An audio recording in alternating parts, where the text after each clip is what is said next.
Dans les aéroports du monde entier, il se passe des choses.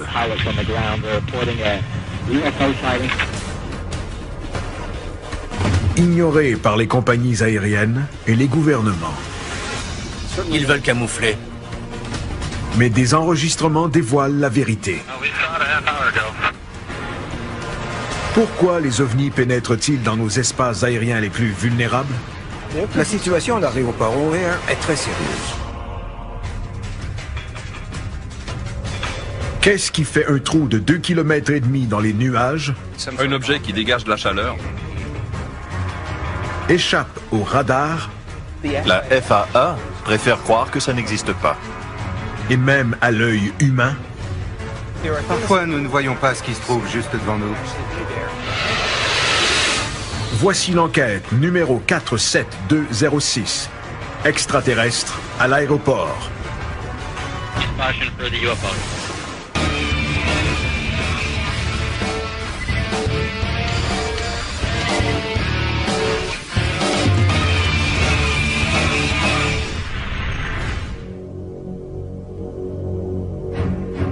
« 7 novembre 2006, 16h15.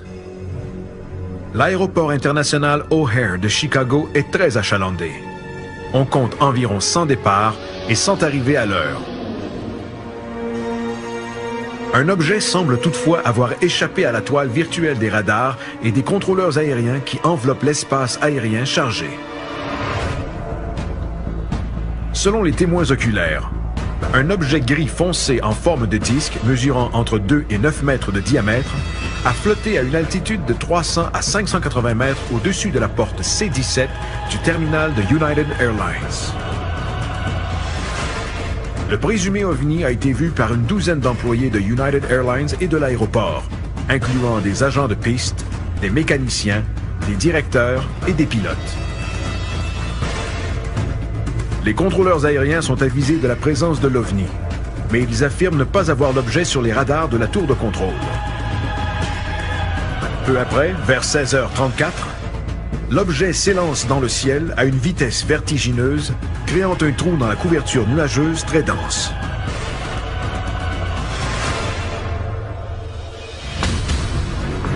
À ce jour, la United Airlines et la FAA prétendent qu'il ne s'est rien passé d'inhabituel le 7 novembre. Il est très étonnant que ce qui s'est passé cet après-midi de novembre n'ait jamais été rendu public. Tout le monde balaie l'incident sous le tapis. Tout le personnel de la tour de contrôle de Chicago était au courant de ce qu'ils appellent eux-mêmes la visite d'un ovni. Les mécaniciens de United ont été clairs et définitifs, c'était un objet solide.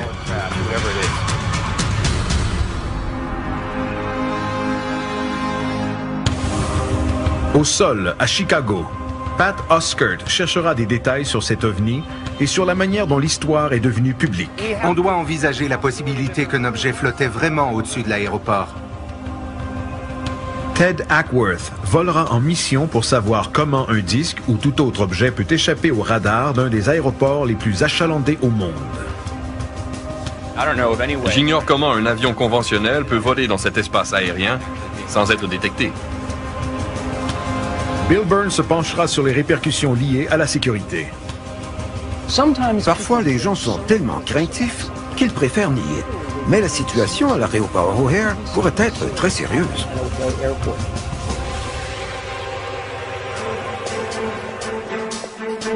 « 1er janvier 2007.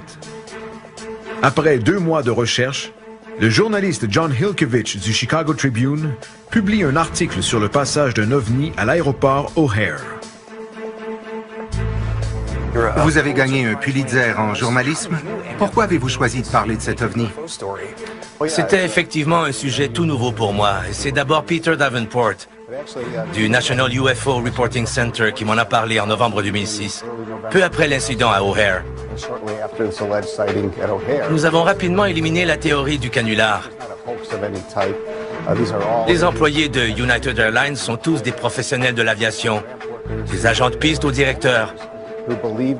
Et ils croient avoir vu quelque chose d'extrêmement inquiétant du point de vue de la sécurité au-dessus de l'aéroport de O'Hare.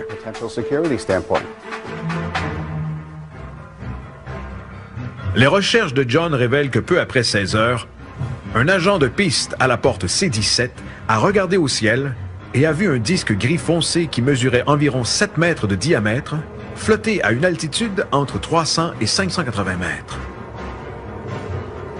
Il le dit aux deux mécaniciens qui sont à l'intérieur de l'avion. Un directeur de United Airlines entend la conversation sur sa radio, sort de son bureau et voit le disque à son tour. De plus, deux pilotes en attente de décoller ont également rapporté avoir vu l'OVNI. Au bout d'une quinzaine de minutes, le disque accélère et disparaît à la verticale, laissant derrière son passage un énorme trou dans lequel les gens peuvent voir le ciel bleu. Parce que l'objet n'a pas été capté par les radars ni aperçu par les contrôleurs aériens, la FAA a toujours refusé d'enquêter sur cet événement. Ils ont d'abord tenté de ridiculiser l'affaire en disant que leur théorie était définitive. C'était un phénomène météorologique. Ils n'avaient pas l'intention d'enquêter davantage.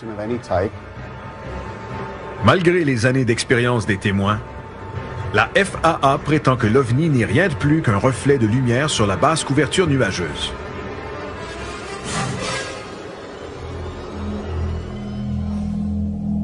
Pourquoi la FAA ignore-t-elle ces témoins crédibles? Les procédures de la FAA stipulent clairement que les rapports d'OVNI, d'objets non identifiés ou tout autre phénomène aérien inhabituel doivent être communiqués au National UFO Reporting Center ou aux autorités locales. United Airlines n'est pas une entité gouvernementale, mais une compagnie privée. Quelle est leur réaction? Au début, ils m'ont dit qu'ils ne savaient rien sur cet OVNI et qu'ils n'avaient aucune documentation là-dessus. Peu après, des preuves font surface. Suite à de nombreuses demandes basées sur la loi de l'accès à l'information, les communications de la tour de contrôle sont enfin dévoilées et des employés voient clairement quelque chose. Voici les enregistrements entre les employés de United Airlines et les contrôleurs aériens entendus pour la première fois à la télévision. Do you see anything above United Concourse? They actually, believe it or not, they called us and said somebody observed a flying disc about 1,000 feet above the 8 Charlie 17. You see anything over there? Oh, we saw it a half hour ago. Who saw it? A whole bunch of us over at the Charlie Concourse. Really? You guys did? Who's this? It was United Taxi Mechanics. Selon John Hilkovich, les employés de United Airlines ont apparemment été sommés par la compagnie de ne pas parler de l'incident. En suivant cette piste, il téléphone à une porte-parole de United qui lui dit « Je crains que mes employés ne parlent de cela parce que nous ne les avons pas autorisés à le faire. Et ce n'est pas notre intention de les autoriser. » Aucun employé ne voulait voir son nom dans les journaux parce qu'il craignait des représailles. Les enquêteurs tentent de rencontrer des employés de United Airlines, mais la réponse est souvent courte et polie. Merci pour l'invitation, mais nous devons la décliner. La FAA et United Airlines sont-ils complices? Ils veulent camoufler quelque chose. Ont-ils inventé une histoire derrière les rideaux? Je n'en sais rien. Mais les deux s'entendent pour dire que rien ne s'est passé, alors que les communications radio du 7 novembre prouvent exactement le contraire.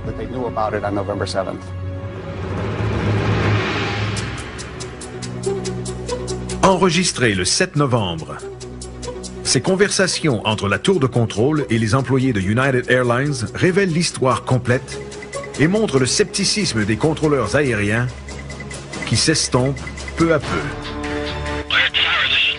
Hey, Dave, it's Sid from United Tower. Hey, did you see a flying disc out by C-17? It starts.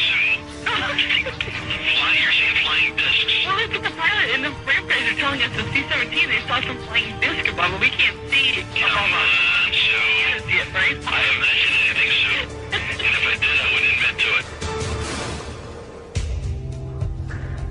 En écoutant ces enregistrements, j'imagine que c'était probablement très étrange pour eux de penser qu'un ovni puisse voler librement au-dessus de leur aéroport. Les rapports venant des gens au sol augmentent et le ton des contrôleurs aériens passe de sceptique à inquiet. UFO sighting at 1,000 feet from the seaside of the airport. Did you guys hear anything about that? You know what, the ramp tower called me, I want to say about 10, 15 minutes ago. We have not seen anything up here. Okay. But we will surely keep an eye out, that's for sure. We're listening. On écoute l'incident, les vraies voix des vraies personnes dans la tour qui parlent aux employés de United qui disent avoir vu ce jour-là un ovni au-dessus de leur tête.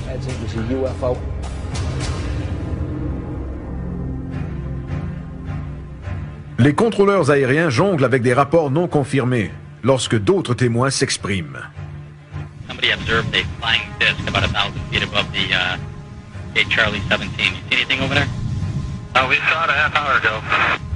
Who saw it? A whole bunch of us over at the Charlie Concourse. Really? You guys did? Who's this? The United Taxi Mechanics. Les pilotes sont finalement avisés. Somebody reported a UFO or a flying disc above Charlie Concourse. Nobody can see it, but use caution. 668, you can use Alpha and Northport and use caution for the UFO.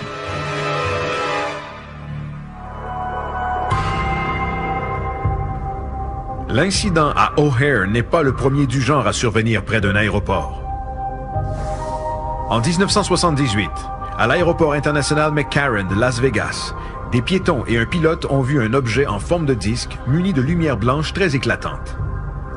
En 1997, au-dessus de l'aéroport JFK à New York, un 747 de Swiss Air a évité une collision de justesse avec un objet cylindrique éclatant qui volait à grande vitesse.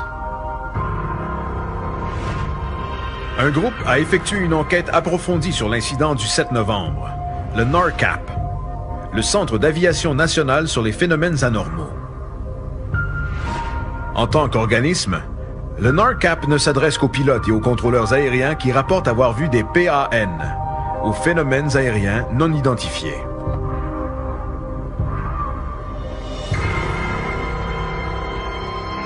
Bill rencontre le directeur de NORCAP, Ted Rowe. Pourquoi vous êtes-vous intéressé au cas O'Hare? Le cas O'Hare à Chicago implique un phénomène aérien non identifié, un intrus qui aurait pénétré en zone aérienne réglementée de classe B au-dessus du terminal C. Par conséquent, il représentait un danger. La zone aérienne de classe B s'étend jusqu'à 3050 mètres d'altitude au-dessus des aéroports les plus achalandés des États-Unis. Ces espaces aériens sont hautement surveillés par les contrôleurs aériens et tous les avions doivent obtenir une autorisation avant d'y pénétrer. Un appareil non identifié représente donc un problème significatif. Il n'y a pas de contingence pour les pilotes, les contrôleurs aériens ou les opérateurs de radar en matière d'objets non identifiés. Les objets non identifiés sont donc des menaces pour la sécurité aérienne, surtout dans le cas de O'Hare.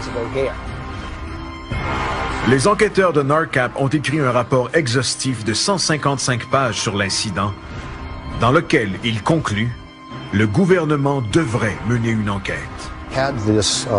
Si cet objet s'était déplacé en zone de trafic aérien, le résultat aurait été catastrophique. Comment un objet peut-il aboutir dans une des zones aériennes les plus surveillées au monde sans être détecté par les radars? Ted volera au-dessus de l'aéroport O'Hare pour vérifier la sécurité de cet espace aérien. On verra si on peut passer inaperçu dans cet espace aérien. Plus tard, une vidéo montrera à quel point ces rencontres pourraient s'avérer fatales.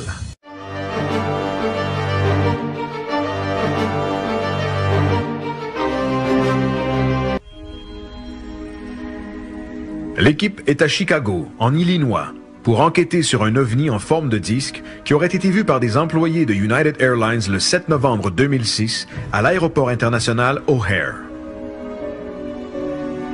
Depuis quelques années, l'État de l'Illinois est un point chaud en matière de manifestations d'ovnis. Des enquêtes précédentes ont porté sur plusieurs témoignages sur la présence d'un objet triangulaire énorme près de Tinley Park en 2004. Puis, il y a eu cette poursuite aérienne d'un autre objet triangulaire par 5 différents services de police dans le sud de l'Illinois en 2000. Un ovni aurait maintenant été vu dans la plus grande ville de l'État et l'un des aéroports les plus achalandés au monde. L'objet étrange aperçu à O'Hare aurait flotté au-dessus de la porte C-17 de la compagnie United Airlines pendant une quinzaine de minutes avant de disparaître à grande vitesse, à la verticale, laissant un trou rond dans l'épaisse couche nuageuse. Comment cet objet a-t-il pu pénétrer dans l'espace aérien réglementé? Le ciel au-dessus de l'aéroport O'Hare de Chicago est l'un des plus surveillés au monde. Ted s'apprête à vérifier si un petit avion peut déjouer la sécurité de l'aéroport. L'objectif de ce vol est de tester si, oui ou non, un appareil peut entrer dans l'espace aérien de l'aéroport O'Hare sans en aviser les différents paliers d'autorité et sans être capté par les radars. Autour du monde, les espaces aériens réglementés sont organisés en cylindres imaginaires qui enveloppent les aéroports. Les cylindres deviennent plus étroits à mesure que les avions descendent. Du sol, ils ressemblent à un gâteau de mariage inversé. À chaque étage du gâteau, le niveau de communication augmente entre la tour de contrôle et le pilote. Scott Schweider, un instructeur de pilotage local, aidera Ted à voler en direction de l'aéroport O'Hare. Ce sera dur, parce qu'ils devront dévier la circulation pour nous. Ils seront occupés.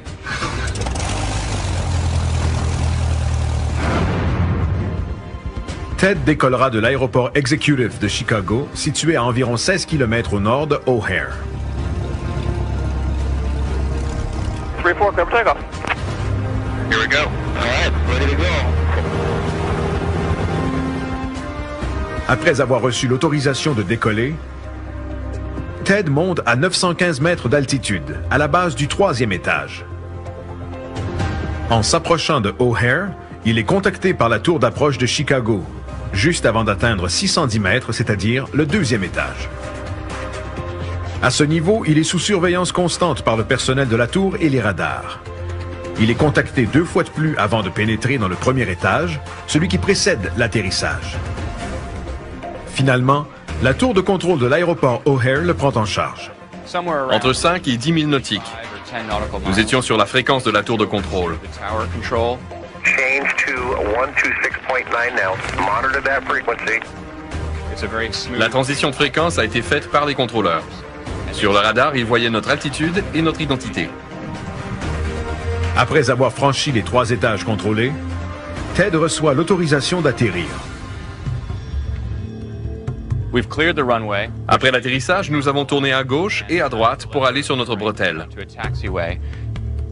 Ted reçoit ensuite des directives d'un autre contrôleur aérien. 414, turn right heading 070. Le contrôle au sol vient de la tour. Ces gens ont une vue d'ensemble de l'aéroport et gèrent également la circulation au sol.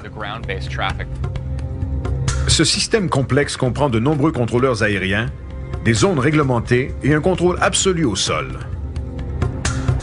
Comment un objet pourrait-il voler au-dessus de cet aéroport sans être aperçu par plusieurs responsables? À mon avis, il est totalement impossible pour un appareil conventionnel d'entrer dans cet espace aérien ou celui de tout autre aéroport sans être détecté. Les travailleurs au sol et les pilotes refusant de parler de l'incident, d'autres témoins oculaires sont cruciaux afin de confirmer l'incident à O'Hare. Sam Maranto, du Mutual UFO Network de Chicago, en connaît un. On a besoin d'un témoin oculaire qui n'a aucun lien avec la FAA et United Airlines. J'ai la personne qu'il te faut. Le témoin de Sam était dans sa voiture, en direction de l'aéroport, lorsqu'elle a remarqué quelque chose dans le ciel. Elle roulait sur la route Mannheim lorsqu'elle a aperçu un objet au-dessus de la porte C-17. Elle a rapidement garé sa voiture dans la zone internationale et est sortie de son véhicule avec une amie qui l'accompagnait. Elles ont regardé l'objet pendant un certain temps avec de nombreuses autres personnes qui s'étaient regroupées pour l'observer aussi. Cette dame, connue sous le nom de Madame J.H., a décidé de parler après avoir lu l'article de John Hilkovich dans la Tribune. Elle a demandé l'anonymat, mais a accepté d'accorder une entrevue enregistrée à Sam. Pour sa protection, sa voix a été modifiée. At the point when I first saw it, it was straight ahead of me, slightly to the left, and just sitting there. Didn't in any way look like a plane. It seemed very much to absorb and take on the colors of its surroundings. Selon sa description, il était donc difficile à voir. Cette description sous-entend que l'OVNI se confondait à l'atmosphère, ce qui rappelle un autre incident du genre survenu à Paris en 1994. Un commandant d'Air France a également vu un disque qui se serait dématérialisé devant ses yeux. Est-ce une autre manifestation d'un OVNI muni d'une nouvelle technologie furtive?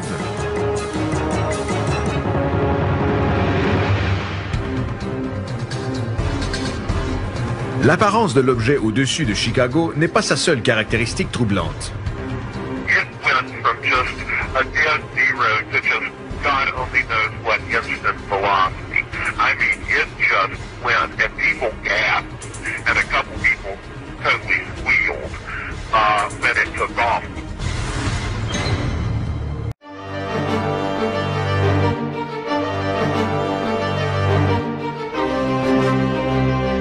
Forte. Des gens ont même crié.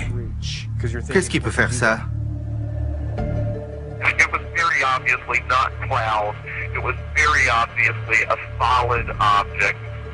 It didn't change shape in any way. It obviously wasn't a balloon that was subject to the wind. It didn't move with the wind. This wasn't some, case of lights that look a little unusual at night or anything like that. This was just a very blatant daytime sighting. L'explication officielle parle d'un phénomène météo. C'est ce qu'affirme la FAA. Pourtant, elle dit que ce n'était pas un nuage, pas un objet poussé par le vent, ni un ballon. Elle a vu une structure solide. Nul doute que cette dame a vu la même chose que les employés de United. Elle a décrit un disque étrange qui, en s'élevant à grande vitesse, a fait un trou dans les nuages. Pour moi, c'est le même objet.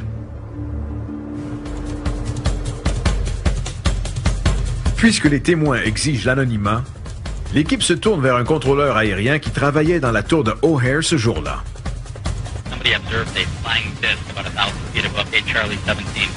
Il parle pour la première fois à la télévision. Les employés de United ont vu un objet étrange.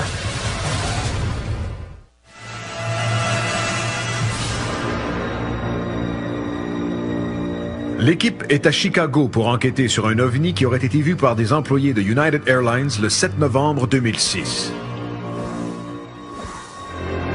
La FAA, citant un manque d'images radar ou de preuves visuelles, a refusé d'enquêter. United Airlines a mené une enquête interne et le journaliste John Hilkovich a découvert plus tard que la compagnie a interdit à ses employés de parler publiquement de l'incident.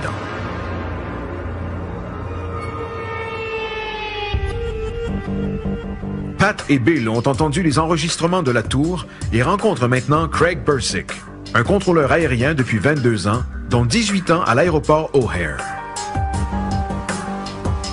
Le 7 novembre 2006, Craig était responsable de la circulation au sol. Il parle à la télévision pour la première fois. Sur l'enregistrement, Craig demande aux autres pilotes s'ils ont vu un OVNI au-dessus de la porte C-17. Gateway 5668. 5668, go ahead. Yeah, look out your window. Do you see anything above United Concourse? They actually, believe it or not, they called us and said somebody observed a flying disc. Comment ça a commencé pour vous? Mon superviseur a répondu au téléphone et il a ensuite déposé pour crier à tout le monde qu'un employé de United Airlines était en train de lui dire qu'un objet étrange survolait le terminal. Il nous a demandé si nous avions aperçu quelque chose d'anormal ou si des hélicoptères volaient au-dessus de l'aéroport et nous avons répondu par la négative. Même s'il ne voit rien au-dessus de la porte en question, Craig contacte d'autres pilotes qui volent à l'endroit mentionné. Somebody observed a flying disc about 1,000 feet above the Charlie 17. You see anything over there? Un avion régional est égaré du côté opposé du terminal de United Airlines et je suis allé voir ce pilote pour l'informer que j'avais reçu un appel d'une personne qui avait vu quelque chose d'anormal. Il ne voyait rien, il n'avait rien vu et il était là depuis 20 minutes. Leur conversation est alors interrompue par un agent de piste qui déplace un avion vers le terminal.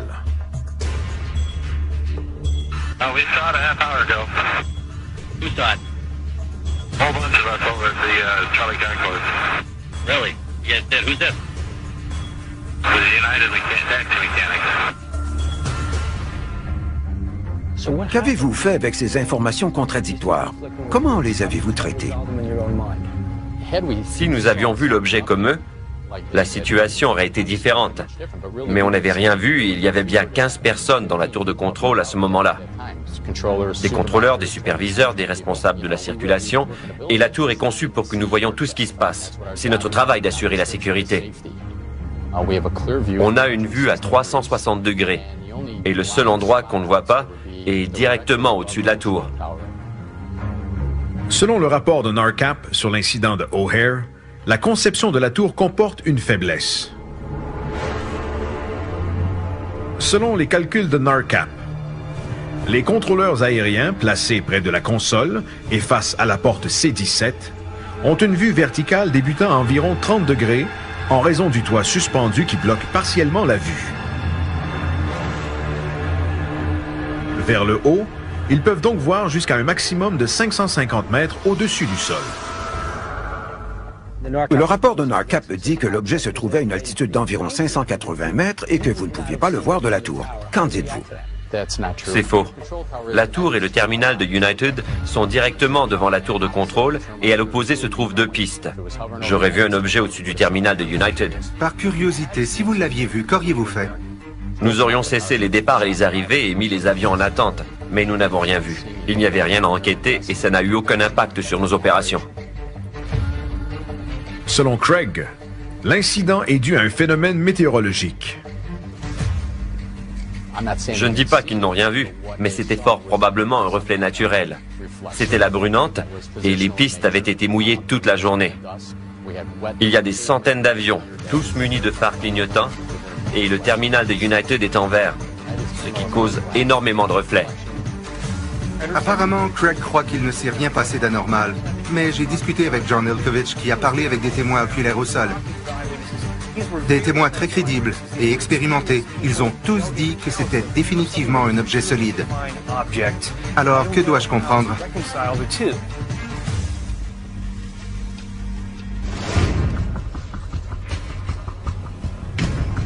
Un dernier détail sur l'incident à O'Hare pourrait prouver sa véracité. Selon les témoins, l'OVNI s'est élevé dans le ciel à une vitesse incroyable. Et il a créé un trou dans l'épaisse couche nuageuse, laissant voir le ciel bleu. Ce n'est pas la première fois que des témoins mentionnent qu'un OVNI aurait percé un énorme trou dans les nuages.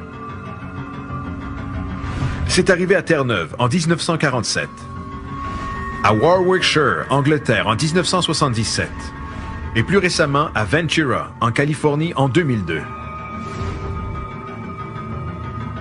Ted rencontre William Puckett, météorologue et co-auteur du rapport NARCAP sur l'OVNI de Chicago. Les témoins qui ont vu ce trou dans les nuages, regardaient-ils le ciel directement au-dessus d'eux ou davantage à l'horizontale? Ils regardaient directement au-dessus de leur tête. Et immédiatement après que l'objet se soit élevé à grande vitesse, ils ont vu le trou dans les nuages et le ciel bleu. La couche nuageuse avait quelle épaisseur ce jour-là? Nous avons établi que le dessus de la couche nuageuse était à 3050 mètres d'altitude.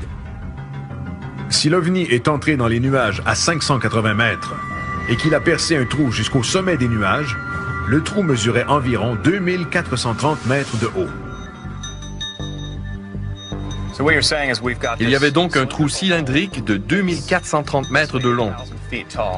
À votre avis, quel type d'énergie peut percer un tel trou dans les nuages? Ce niveau d'évaporation en 1 ou 2 secondes exige une quantité d'énergie astronomique. Selon certains calculs, 100 mégawatts de puissance sont nécessaires afin de créer suffisamment de chaleur pour percer un trou aussi haut. En comparaison, les moteurs d'un avion 747 pesant près de 200 tonnes et suffisamment rapides pour briser le mur du son ne génèrent que 60 mégawatts, presque la moitié de la puissance requise pour percer le trou dans la couche nuageuse à Chicago le 7 novembre. Il y a deux façons d'introduire de la chaleur dans une telle colonne de nuages. D'abord avec un objet qui génère une chaleur intense en montant. Ensuite, grâce à la vitesse d'un éclair et une impulsion électromagnétique qui réchaufferait la colonne en question. Ce sont les deux seules explications possibles si l'on tient compte de la vitesse à laquelle le trou a été percé. Avec les capacités de l'objet à échapper au radar, à se confondre avec les couleurs qui l'entourent et à percer un tunnel vertical de 2430 mètres de hauteur dans des nuages épais, il est clairement muni de caractéristiques extraordinaires. L'incident de O'Hare n'est pas le seul relié à un ovni sophistiqué qui serait entré dans un espace aérien soi-disant sécuritaire. Une vidéo authentifiée montre un objet en flammes frôler un avion commercial au Japon, mais l'équipage n'a apparemment rien vu. Comment les ovnis peuvent-ils devenir invisibles au-dessus des aéroports? Est-ce qu'un objet filmé peut être invisible à l'œil nu? Bien sûr.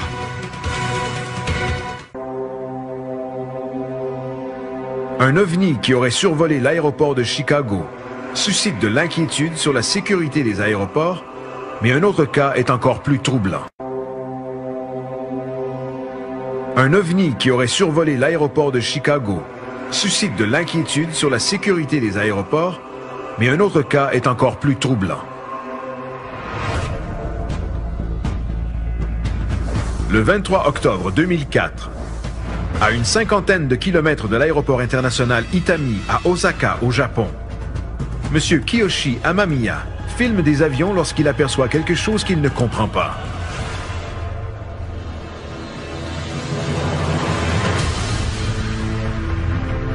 Ces images n'ont jamais été présentées au public ni à la télévision. L'objet qui semble embrasé se dirige tout droit sur cet avion commercial et passe dangereusement près de l'aile gauche.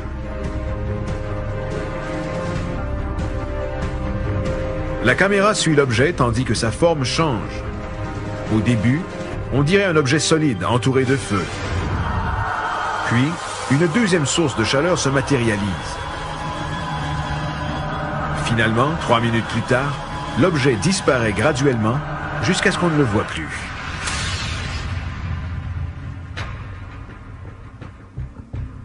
L'objet est clairement visible dans le viseur de la caméra. Mais lorsque l'homme qui filme tente de le regarder sans la caméra, il ne voit rien. L'objet est invisible à l'œil nu.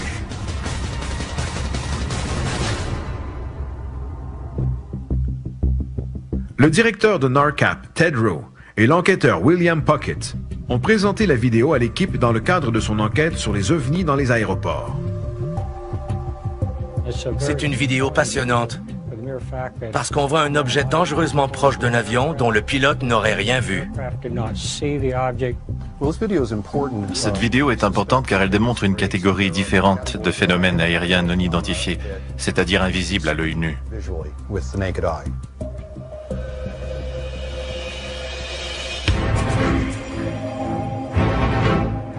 Ce n'est pas la première fois qu'un objet invisible à l'œil nu apparaît sur film.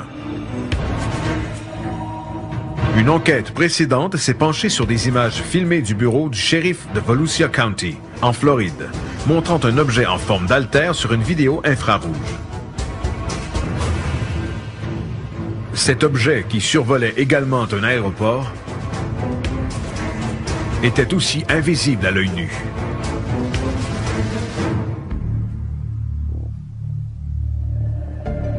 Quel type de technologie peut rendre un objet volant invisible? Et pourquoi une caméra peut-elle filmer quelque chose que nous ne pouvons pas voir? Pour en savoir plus, Pat et Ted rencontrent Peter Morse du service de physique du Santa Monica College. Je cherche des réponses scientifiques. Est-ce qu'un objet filmé peut être invisible à l'œil nu? Bien sûr. La lumière visible fait partie du spectre électromagnétique et nous n'en voyons que des parcelles. Mais il y a d'autres éléments du spectre électromagnétique comme les rayons gamma, les rayons X, les ondes radio et les infrarouges. Nos yeux sont incapables de voir certains de ces éléments et cet objet en faisait peut-être partie. Ici, on se sert d'une caméra comme celle-ci. Elle n'est pas identique à l'œil humain, alors elle peut percevoir des choses que l'œil humain est incapable de voir. Ted croit que l'objet filmé au Japon était visible à la caméra et non à l'œil nu du caméraman, parce qu'il émettait probablement des infrarouges.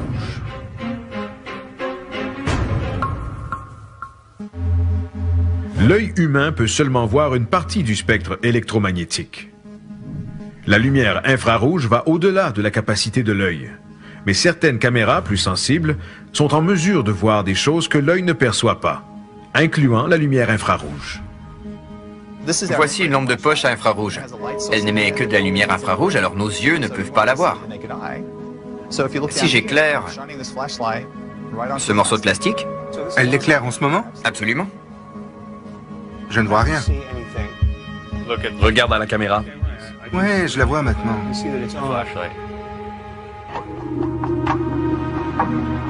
L'infrarouge est utilisé dans plusieurs technologies différentes. Les militaires se servent de lasers à infrarouge pour guider les missiles à tête chercheuse thermique.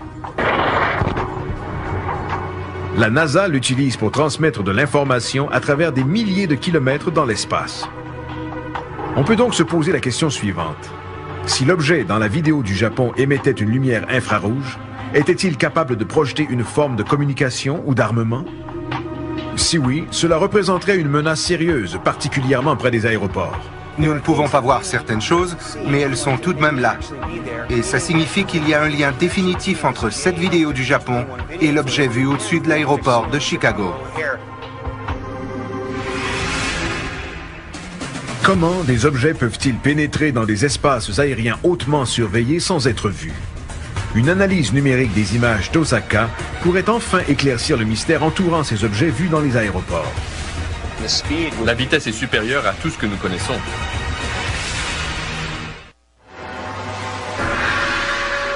Plusieurs employés de l'aéroport international O'Hare de Chicago ont vu un objet en forme de disque, mais les contrôleurs et les radars de la tour n'ont rien vu. Une sphère lumineuse a été filmée dans le ciel du Japon, frôlant dangereusement un avion, mais elle est invisible à l'œil nu.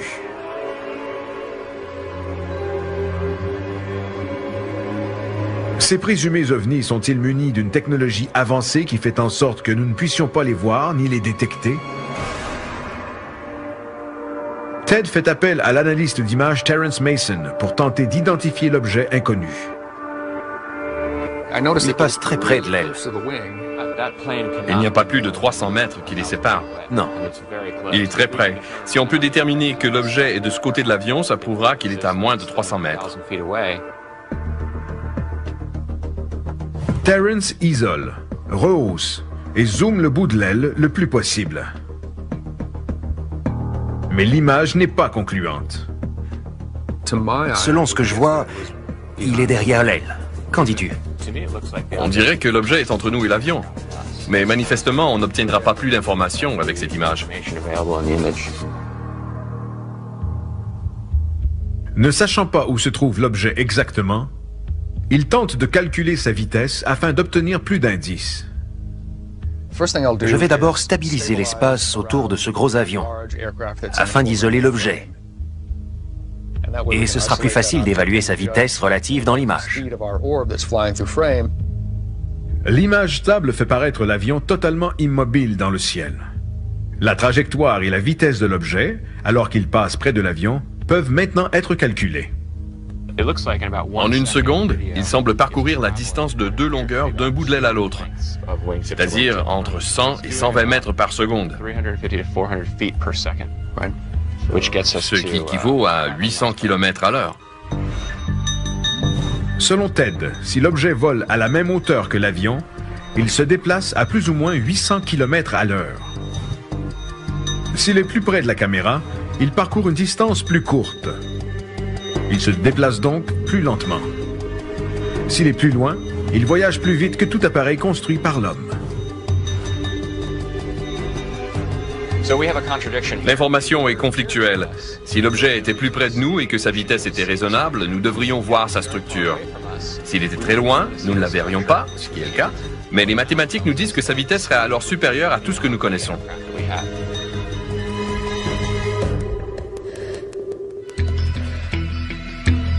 Terrence peut également prouver que l'objet s'éloigne de la caméra. On sait qu'il s'éloigne parce qu'il est affecté par la distorsion atmosphérique et la brume. De plus, on voit la saturation des couleurs, tandis qu'il disparaît graduellement. Ces détails indiquent qu'il s'éloigne.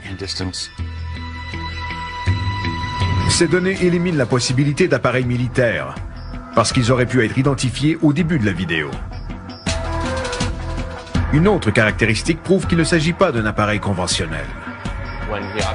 Au moment où l'objet est le plus près de nous, on distingue une seule sphère. Et à mi-chemin de la vidéo, on distingue deux points lumineux très près l'un de l'autre. Lorsque l'objet s'éloigne, il fusionne à nouveau en un seul point. Pourquoi est-ce une seule sphère quand il est près de nous, deux sphères et ensuite une seule encore, une fois en s'éloignant? Ce n'est pas cohérent. On ignore encore ce que c'est et je doute qu'on puisse l'identifier avec certitude.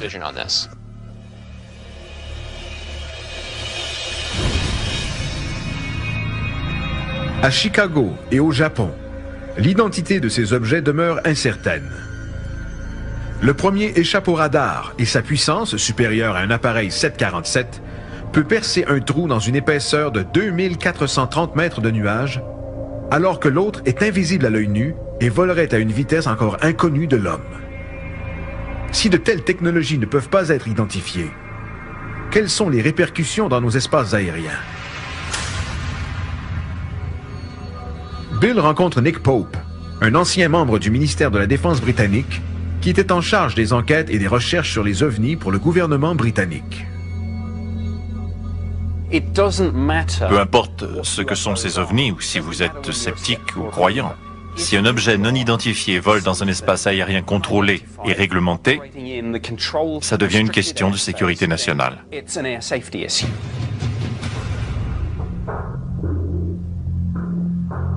Inquiet par le refus de la FAA d'enquêter sur l'incident à O'Hare, Nick Pope publie un éditorial dans le New York Times en juillet 2008 qu'il intitule « Menaces volantes non identifiées ». Un scepticisme sain par rapport aux extraterrestres mène les gens à ignorer les ovnis sans même réfléchir une minute. Toutefois, aux États-Unis, cela se traduit en une dépendance malsaine sur les radars et à une indifférence à toutes sortes d'objets volants non identifiés. Même sans pouvoir les identifier avec précision, parce qu'ils survolent les aéroports, nous devons les prendre au sérieux. Si on ne s'intéresse pas aux objets qui ne ressemblent pas à nos appareils conventionnels, on ouvre la porte au terrorisme et à l'espionnage.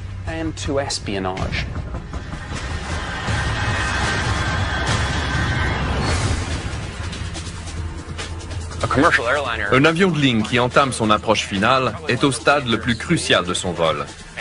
Et si quelque chose interférait ou le frappait à cette étape du vol, le danger serait extrême. Si les pilotes et le personnel au sol, qui sont responsables de la sécurité des appareils, voient quelque chose d'anormal dans le ciel, leur témoignage ne devrait même pas être contesté.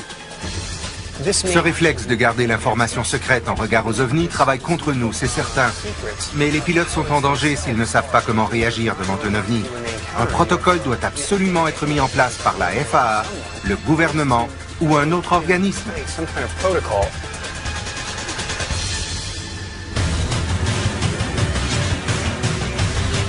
Tandis que le phénomène des ovnis continue à être nié, leur capacité technologique semble escalader.